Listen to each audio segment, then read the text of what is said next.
அண்மை செய்தி, அண்ணா பல்கலைக்கழக மாணவி பாலியல் வன்கொடுமை சம்பவம் தொடர்பாக விசிக காங்கிரஸ் கவன ஈர்ப்பு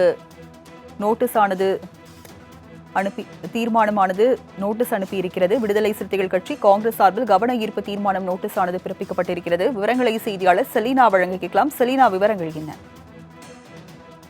2025ஆம் ஆண்டு முதல் சட்டப்பேரவை கூட்டத்தொடர் இன்று 6ஆம் தேதி நடைபெற இருக்கிறது. இந்த நிலையில் விசிக மற்றும் காங்கிரஸ் கட்சியின் சார்பாக கவனஈர்ப்பு தீர்மானம் என்பது தற்பொழுது சபாநாயகரிடம் வழங்கியிருக்கிறார்கள். குறிப்பாக விசிக சார்பில் சட்டமன்ற உறுப்பினர் எஸ் பாலாஜி வேங்கை வயல் சம்பவம் தொடர்பாகவும், அதே போல அண்ணா பல்கலைக்கழக மாணவர் பாலியல் வன்கொடுமை தொடர்பாகவும் விரிவாக விவாதிக்க வேண்டும் என்று சட்டப்பேரவையில் தீர்மானம் நிறைவேற்ற வேண்டும் என்று தற்பொழுது கவனஈர்ப்பு தீர்மானம் என்பது சபாநாயகரிடம் பல்கலைக்கழக விவகாரம் தொடர்பாக சட்டப்பேரவையில் விரிவாக விவாதிக்க வேண்டும் என்று கவனஈர்ப்பு தீர்மானம் என்பது வழங்கப்பட்டிருக்கிறார்கள்.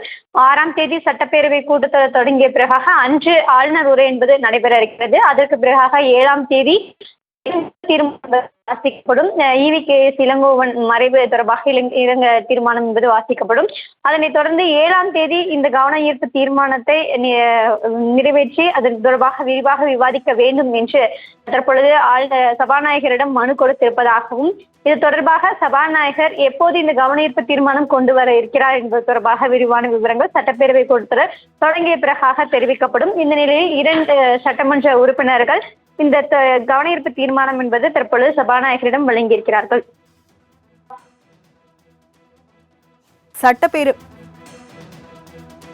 சட்டப்பேரவையில் தீர்மானம் நிறைவேற்ற கோரி காங்கிரஸ் விசிக கவன ஈர்ப்பு நோட்டீஸை சபாநாயகரிடம் வழங்கியிருக்கிறது. விவரங்களை வழங்கியதற்கு நன்றி செலீனா.